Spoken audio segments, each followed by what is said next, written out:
जिसके कान हों वो सुन ले, जिसकी आंखें हों वो देख ले। हम उन लोगों के लिए बहुत धन्यवाद देते हैं जो हमें एसबीआई पे, गूगल पे और पेपल लिंक के द्वारा आशीषित कर रहे हैं। आप भी कर सकते हैं, डिस्क्रिप्शन बॉक्स में देखिए।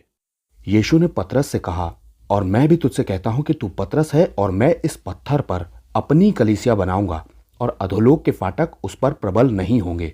ध्यान दीजिए, यीशु ने कहा कि मैं अपनी कलीसिया बनाऊंगा। कलीसिया यानी कि चर्च, इसे मंडली भी कहा जाता है। दुनिया के सारे ऑर्गेनाइजेशन इंसानों ने शुरू किए हैं। कोई ऑफिस शुरू करना हो तो उसमें इंसान अपना दिमाग लगाता है कि ऑफिस में कौन काम करेगा, ऑफिस में कितने लोग होंगे, किसका क्या काम होगा। ये सारी बातें एक ऑर्गेनाइजेशन में बॉस डिसाइड करता है। बॉस ही डिसाइड करता है कि कैसे ये ऑर्गेनाइजेशन चलेगी। अब बात करते हैं यीशु की ऑर्गेनाइजेशन की, यानी कि चर्च की। यीशु ने अपनी कलीसिया के एक एक सदस्य को चुना।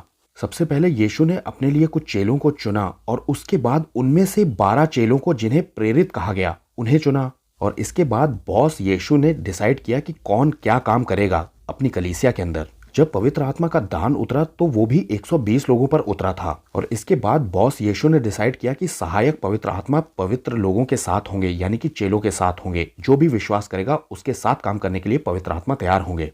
देखिए, चर्च लोगों से बनता है। चर्च कोई बिल्डिंग नहीं है, बल्कि प्रभु यीशु मसीह के लोगों को चर्च कहा जाता है, उसकी कलीसिया कहा जाता है। जहां 2 या 3 मेरे नाम से इकट्ठा हो वहां मैं हूं, यीशु ने कहा। अब कई बार देखने में ये आता है कि कई विश्वासी ये बोलने लगते हैं कि मेरा पास्टर अच्छा नहीं है या साथ के बिलीवर्स अच्छे नहीं है, अब मैं चर्च नहीं जाता, अब मैं घर में ही बाइबल पढ़ लेता हूँ, दुआ कर लेता हूँ। और तो और ये भी बोलने लग जाते हैं कि मेरे ऊपर बड़ा अभिषेक है, अब मुझे किसी के अधीन रहने की जरूरत नहीं। लेकिन ध्यान रखिएगा, यीशु ने कहा था जहां 2 या 3 मेरे नाम से इकट्ठा हो वहां मैं हूं।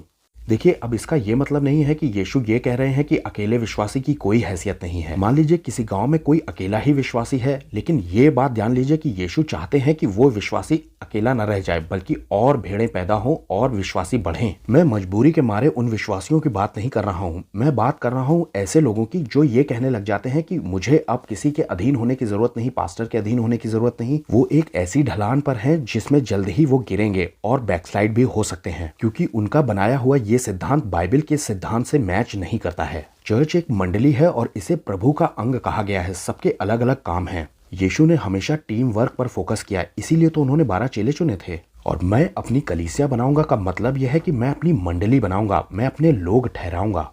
और इस पर मैं एक बात और कहना चाहता हूं कि प्रभु को ज्ञान पढ़ाने मत लग जाना। प्रभु ने अगर सोचा है कि प्रभु के विश्वासी लोग मिलकर मंडली के साथ काम करेंगे तो ये प्रभु का ज्ञान है, प्रभु की बुद्धि है। और इस धोखे में भी मत आना कि आपकी भविष्यवाणियां पूरी होती हैं या आपके द्वारा चिन्ह चमत्कार होते हैं, बीमार चंगे होते हैं, इस वजह से मुझे अब किसी की जरूरत नहीं है, मैं तो अकेले ही कर ले जाऊंगा। आपके ऊपर कोई ना कोई हेड होना चाहिए जिसे आप अपनी अकाउंटेबिलिटी देते हो, चाहे आप कितने भी बड़े हों। कम से कम एडवाइस लेने के लिए आपके पास और बिलीवर्स होने चाहिए जिनके साथ आप संगति करते हो। नीति वचन कहता है कि जीत भी बहुत सारे मंत्रियों की वजह से मिलती है। चर्च यानी कि मंडली, मंडली यानी लोगों का ग्रुप। ये फैसला यीशु ने लिया है कि विश्वासी विश्वासी के साथ मिलकर काम करेगा। बाइबल तो ये भी कहती है कि जैसे जैसे उस दिन को करीब आते हुए देखते हो, जमा होने से बाज मत आना, यानी इकट्ठा हुए बिना मत मानना। ये कलीसिया, ये लोगों का झुंड यीशु का बनाया हुआ है और उस पर अधोलोक के फाटक प्रबल नहीं होंगे। दरअसल उस ऑर्गेनाइजेशन पर, उस लोगों के ग्रुप पर, उस कलीसिया पर शैतान प्रबल नहीं हो पाएगा। सबको जय मसीह की।